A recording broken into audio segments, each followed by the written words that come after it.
ఈ grape wine processing కోసం వీళ్ళు నార్మల్గా మనకి చూపించడం కోసం 4 లెవెల్స్ ఉంటుందన్నమాట. ఇది స్టార్టింగ్ లెవెల్, అంటే చిన్నది స్టార్టింగ్, ఇప్పుడు గ్రోత్ వచ్చినప్పుడు.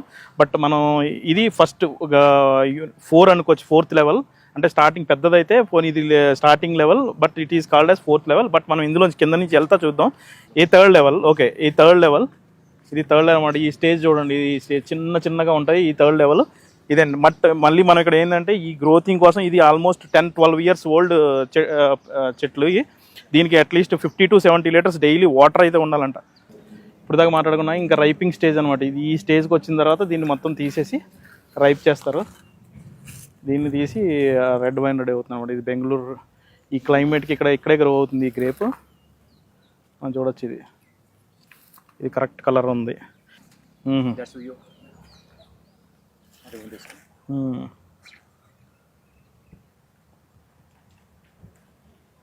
చాలా స్వీట్ ఉంది. బట్ ఏ గ్రేప్ అయితే లోపల సీడ్ ఉంటుందో అదే మంచి గ్రేప్ అనమాట. దాంతో అయితేనే వైన్ తయారవుతుందంట. ఈ వైట్ వైన్కి అయితే మనకు కూలర్స్ కావాలనుకున్నాం కదా, ఇది ఇక్కడ ఫెర్మెంటేషన్లో ఈ వైట్ కూలర్స్ ఇక చూడొచ్చు, కూలింగ్లో పెట్టి ఈ వైట్ వైన్ అవుతుంది. బట్ అదే మనం రెడ్ వైన్కి వచ్చేటప్పటికి మాత్రం కూలర్ అవసరం లేదు. ఇది నార్మల్ టెంపరేచర్లో, లైట్ టెంపరేచర్లో ఉంది. ఇది రెడ్ వైన్కి యూజ్ చేస్తున్నారు. బట్ ఇది చూస్తే ఇది వైట్ వైన్. ఇక్కడ చూసుకుంటే టోటల్ 5000 కెపాసిటీ ట్యాంకర్ నుంచి స్టార్ట్ చేసి 20,000 లీటర్స్ దాకా మొత్తం కెపాసిటీ ఫుల్గా ఉన్నాయి. సో కూలింగ్ వైట్ వైన్కి మాత్రం ఎప్పుడు కూలింగ్ టెంపరేచర్ ఉండాలి, మంచి కూలింగ్లో ఉండే ఫెర్మెంటేషన్ జరగాలి.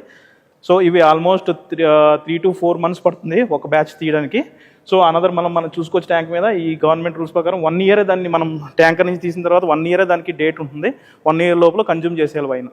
సో అది ఇక్కడ చూసాం కదా ఫెర్మెంటేషన్ ప్రోగ్రెస్. చూద్దాం నెక్స్ట్ ప్రాసెస్ చూద్దాం. ఇక మనకి అక్కడ నుంచి ప్రాసెసింగ్ అయ్యి ఇక్కడికి వచ్చిన తర్వాత దీనికి బాటిల్ స్టిక్కరింగ్ చేస్తారు. స్టిక్కరింగ్ చేసిన తర్వాత ఇది 2 ప్రాసెసింగ్ ఉన్నాయి. ఒకటేమో మాన్యువల్ ప్రాసెసింగ్ మిషన్, మాన్యువల్గా దీన్ని మొత్తం లిక్విడ్ ఇందులో పోసేసి తర్వాత ఆటోమేటిక్గా మిషన్ కూడా మొత్తం ఫిల్ చేసి బాటిలింగ్ అంతా చేస్తుంది. అది ఆటోమేటిక్ ఉన్నాయి. 2 ప్రాసెస్లు ఇక్కడ.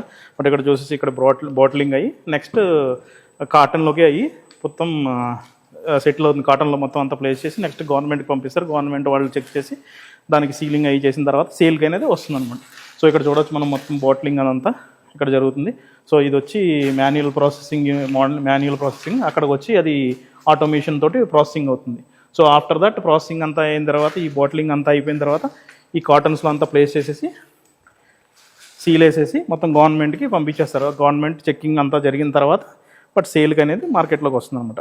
ఇక్కడ చూస్తున్నాం కదా grape stamping, wine park and wine yards. Grape stamping అంటే ఏం లేదు, గ్రేప్స్ మనం చూస్తూ ఉంటాం కదా హిల్ స్టేషన్లో, ఈ గ్రేప్స్ అవి వేసి తొక్కుతూ ఉంటారు. దాంతో వచ్చిన దాన్ని మన బ్యారల్స్లో పెట్టి దాన్ని గ్రేప్ ఫెర్మెంటేషన్ చేస్తారు ఓల్డెన్ డేస్లో. బట్ మనం ఇప్పుడు సేమ్ స్టాంపింగ్ చేస్తున్నాం ప్రజెంట్. బట్ నార్మల్గా చెప్పుకుంటే ఇది ఒక 3.5 kg గ్రేప్స్ వచ్చి ఒక 750 ml బాటిల్ అవుతుందంట. సో ఈ స్టాంపింగ్ చేసి అక్కడైతే స్టాంపింగ్ చేశారు, ఇక్కడైతే ఇది యూజ్ చేయట్లేదు. జస్ట్ ఫర్ మనకి డెమో పర్పస్ స్టాంపింగ్ ఎలా జరుగుతుంది, ఎలా చేసేవారని చూపించడానికి ఇది పెట్టారు. బట్ ఈ స్టాంపింగ్ ఇలా చేసేవాళ్ళు అనమాట. దీని నుంచి తీసిన దాన్ని తర్వాత ఫెర్మెంటేషన్ అయ్యి చేసేవారు. బట్ మన బేర్ ఫుడ్ మనం అనుకుంటా ఉంటాం కదా, బేర్ ఫుడ్ తోటి క్లీన్ చేసుకుని అలా చేస్తామని, అలా కాదు. దీనికి సెపరేట్ బూట్స్ ఇస్తారు. ఆ బూట్స్ తోటే దీన్ని స్టాంపింగ్ చేయాలి.